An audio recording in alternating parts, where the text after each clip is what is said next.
You see a lot of things in a lot of industry where it can be biggest, and you see a lot of them where it can be best, but it's very rare for it to be both. It truly is, I think, the most respected event that exists in cannabis, like a super professional way to connect with other thought leaders in the industry.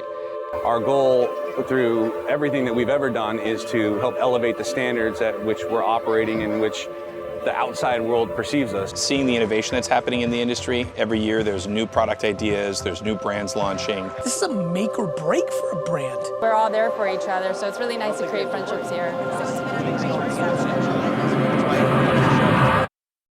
My favorite part about this show, it's not in the stage where it's all fluff now.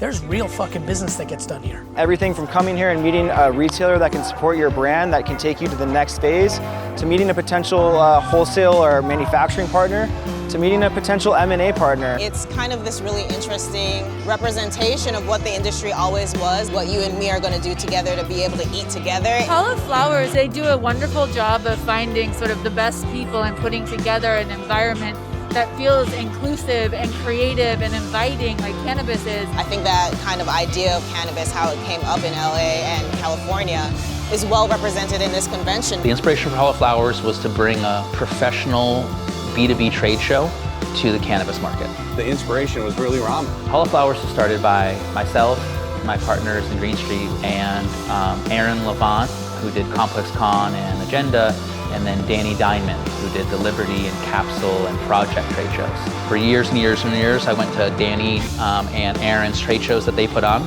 That's where his background was. He came from music and trade shows. When I came into the cannabis space about 10 years ago, I just knew that we needed to build like a legit B2B platform, professional sales event dedicated to cannabis. Danny really runs everything in Hall of Flowers. So it's really been Danny and I working hand in hand to figure out the creative side of the trade show.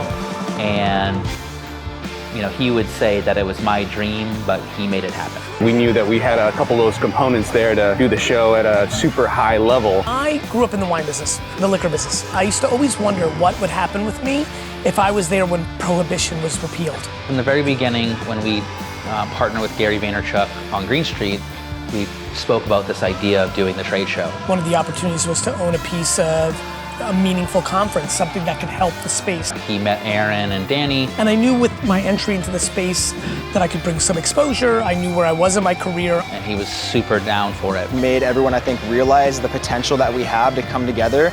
I feel like the future of Hall of Flowers is going to cater to more different segments of consumers. Look what's happened just in 3, 4, 5, 6, 7 years. More segmentation, more people that come in. New strains, new percentages, new products. Snowball into other states and other countries and other territories. More brands, more innovation, more creativity. We're gonna add more value every show forever and expand and expand. The future is incredibly bright, and the kings and queens of this industry are being made at events like this as we speak. The fact that we got to this scale with cannabis proves that the vibe cannot be beat. Like, we're still all here to have a good time, and I don't think that good time's gonna end anytime soon.